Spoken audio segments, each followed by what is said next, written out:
This game is called Dampa. This is a game of rubber bands called Lastico. Dampa involves moving the rubber bands with the air produced by hitting the ground with their hands.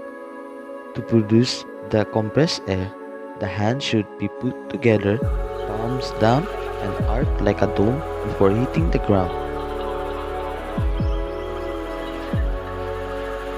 This can be played on any flat surface by a minimum of 2 players. The objective of the game is to move the rubber bands forward from a line. The materials needed are several rubber bands and a chalk or a charcoal to draw the designated starting line with.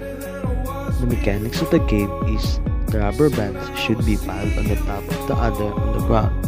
Each player takes a turn in moving the rubber bands out from the heap. First, the player should aim to dislodge an odd number of rubber bands from the heap. He loses a turn if he displays an even number of bands.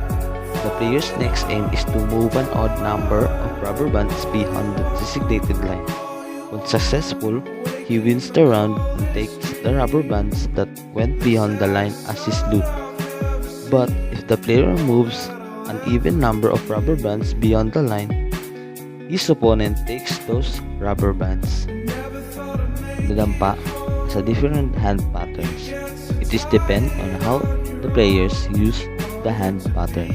Other players think that the hand patterns are just for style, but to other players, they use the hand patterns to control or to minimize or maximize the air pressure while playing the Dampa.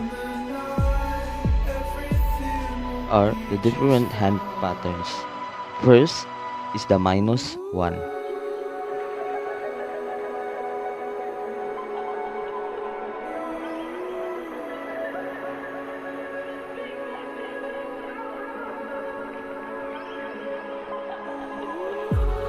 Next is -2.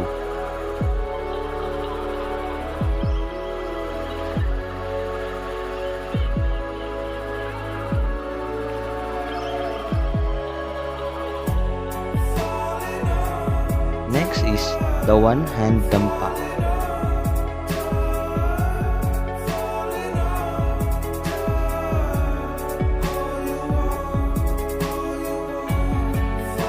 The last is the Bao.